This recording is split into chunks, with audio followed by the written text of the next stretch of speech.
rectangles like that and give us a nice, neat balance summary as of November 30th of the customers who owe us money by customer and how much they owe. It does not show us how past due it is in this report. This just gives us the quick overview of who owes us what.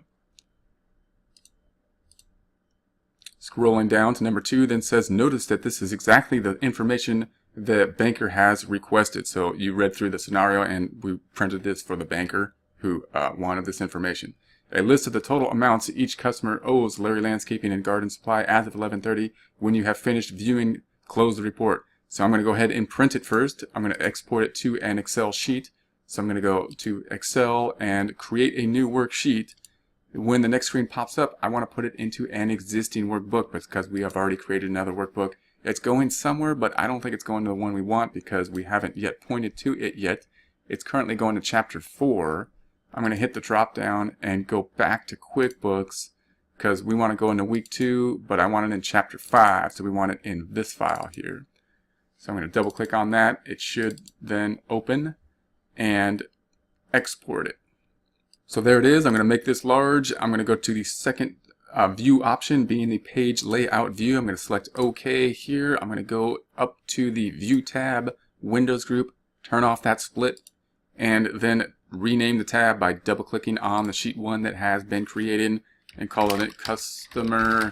I'm going to abbreviate Summary 1130. And then I'm going to try to pull this over to the End tab because I want to keep it in order. I'm going to pull this over here.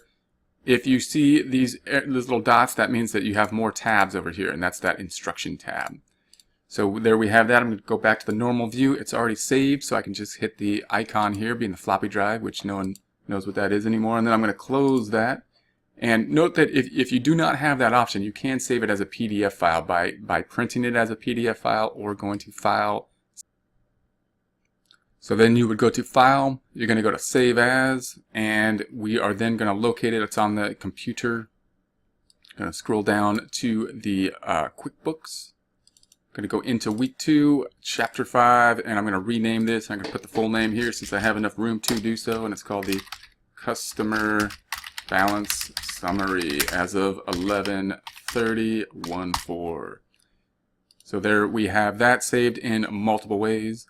And then we can say back here, when you're done, they want to close it. So then I can close it like that and go back to the instructions. So then you can hit pause and you can read through this again. I'm going to skip to page number 77 in the gray area, which has an objective of to create an inventory valuation summary. Number 1, from the report center, click inventory and then double click inventory valuation summary located under the inventory valuation title. Set the report to 12:15. The inventory valuation summary appears. Resize the columns as necessary to view this report.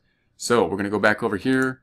We're going to look for inventory down here on the left hand side. We're looking for inventory valuation summary being the first report. We're going to go ahead and run that report like so. And it automatically gave us the date that we wanted, which was 12/15. Note that if you needed to adjust the columns, it's similar to an Excel. Like if you put your cursor right there, you can then adjust the columns like this. And you do need to think about adjusting the columns when we print these types of reports, which we'll take a look at with this one in a second. I'm going to scroll down and see what we have. Scroll through the report to familiarize yourself with it. It describes the inventory on hand.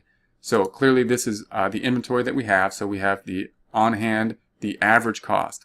Now remember, there's 3 cost methods that we won't spend a lot of time on here, but you know, LIFO, FIFO, and average. The QuickBooks generally defaults to average cost method when we use it for inventory. And a lot of companies will use QuickBooks in their inventory. Some companies will use a different program to help to calculate the inventory. Depends on how complex the calculation of inventory is. And so then we have our asset valuation and the percent of the total, the sales price and the retail value, and the percent of total retail. So these are the columns we have available to us for the inventory that we have. Of course, Larry Landscaping being someone that doesn't usually sell stuff, it's a service company. So their inventory is smaller than it would be for maybe some other companies that sell inventory being their main source of revenue. Alright, so I'm going to scroll down, and we now have the objective of to view the underlying document of the inventory valuation summary.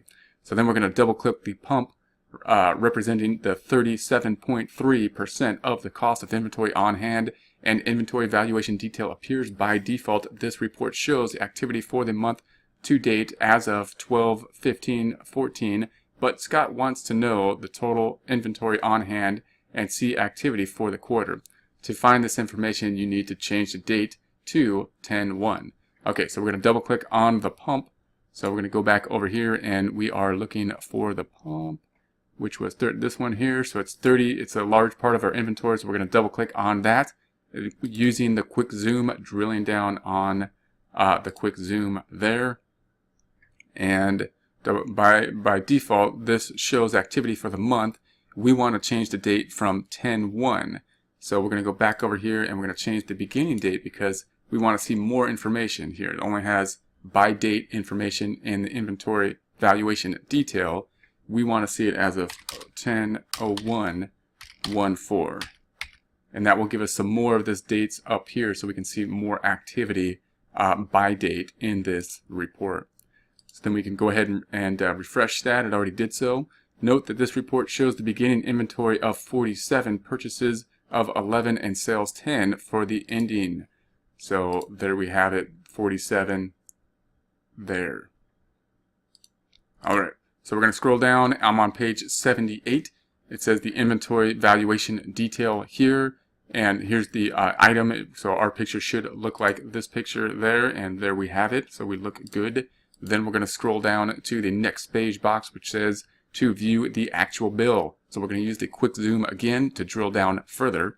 We're going to double click anywhere in the row containing the information on the bill from Nolan Hardware and Supplies. The bill appears as shown in figure 5.8 on the following page.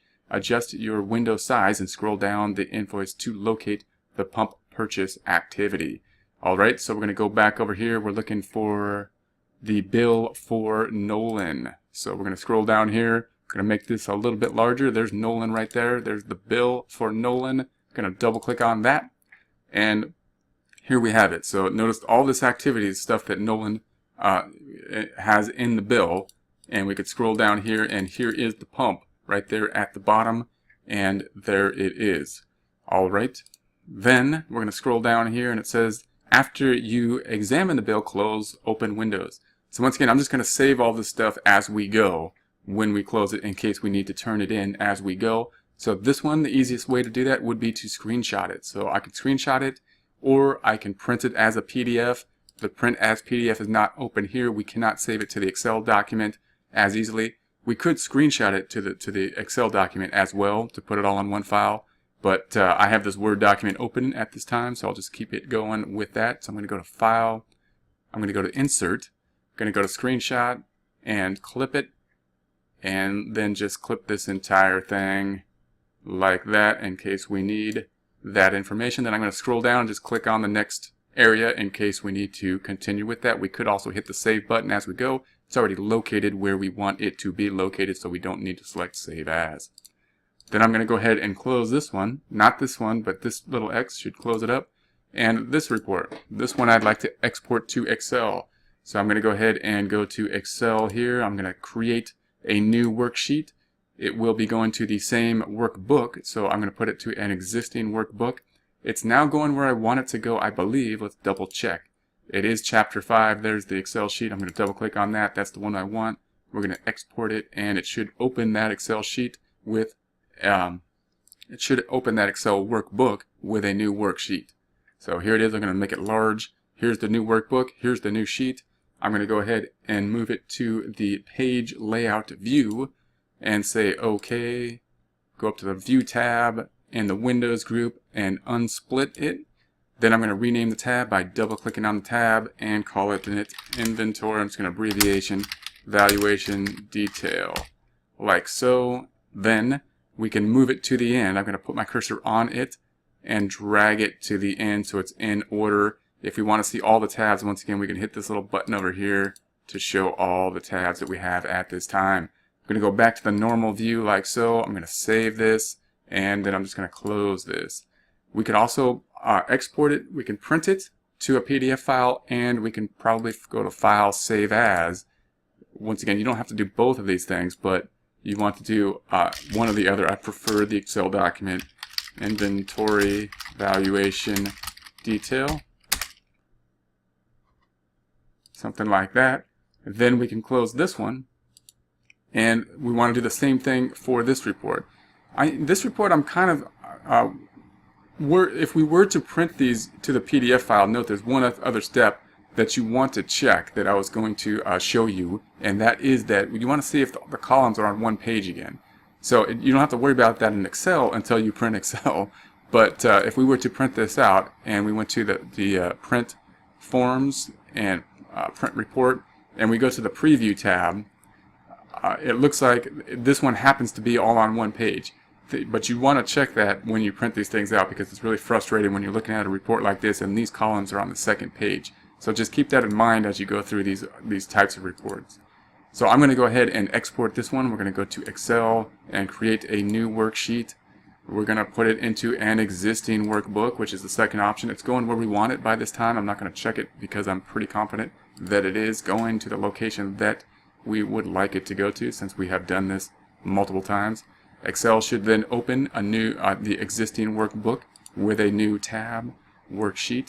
I'm going to go ahead and go to the page layout and say OK, and then double click on the tab, rename the tab to the inventory valuation summary as of 12/15, and then say OK, go back to the normal view, and then I'm going to pull this icon over.